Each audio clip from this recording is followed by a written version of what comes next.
پیش لفظ ناصر افتخار الگ سے کوئی بات کرنا چاہتے تھے۔ کھلے صحن میں سرما کی مہربان دھوپ میں ایک اور صاحب بھی آن بیٹھے، معلوم نہیں کیوں اور کیسے۔ سعادت حسن منٹو کا ذکر چھڑا تو انہوں نے کہا، تخلیقی بے معنویت، کریٹیو نانسنس کے سوا منٹو کیا ہے؟ جوان سال آدمی کی آواز میں قطعیت تھی۔ چونک کر میں نے ان کی طرف دیکھا اور سوچا کہ اردو کے عظیم افسانہ نگار کو ایسی جامعیت کے ساتھ شاید ہی کبھی بیان کیا گیا ہو۔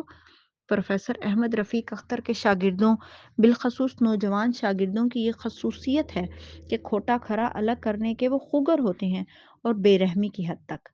کہنے کو سبھی کہتے ہیں کہ سارا فریب نفس کا ہے، آدمی کی ساری متاع جبلتوں کی وحشت میں گم ہو جاتی ہے، خیمہ گل ہوائے چمن میں ٹھہر نہیں سکتا، ریزہ ریزہ ہو کر بکھر جاتا اور قدموں تلے پامال ہوتا ہے۔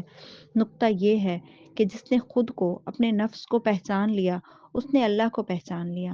اپنی شناخت، اپنے باطن میں ڈوب کر اپنا سراغ لگانے کی مہم دنیا کی مشکل ترین مہم ہے۔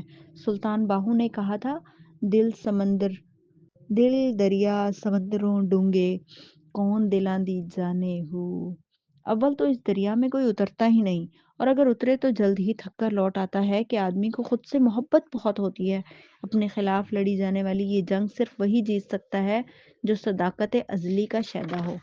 یہی اقبال کا مرد مومن ہے، اسی کو ہم صوفی، درویش اور سالک کہتے ہیں۔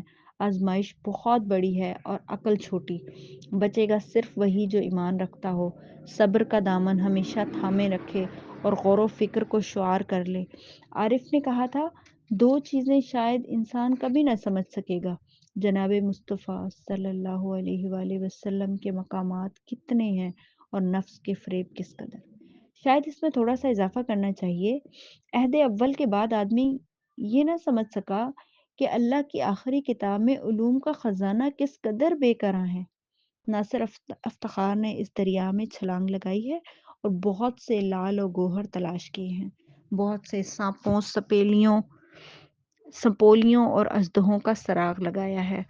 ابھی طوفانی موجوں سے وہ لڑ رہے ہیں، لیکن ساحل کے عزم اور تمنا کے ساتھ۔ فرمایا، مومن کی فراست سے ڈرو، وہ اللہ کے نور سے دیکھتا ہے۔ اللہ تعالیٰ انہیں مومن کی فراست عطا کرے، اس راہ پر اسی عزم اور خلوص کے ساتھ وہ گامزن رہے، تو کیا عجب ہے کہ راہ سلوک کے دیار میں ایک اور فرد فرید نمودار ہو۔ اللہ تعالیٰ انہیں عز و شرف عطا کرے۔ ہارون الرشید، سینئر تجزیہ کار اور کالم نگار۔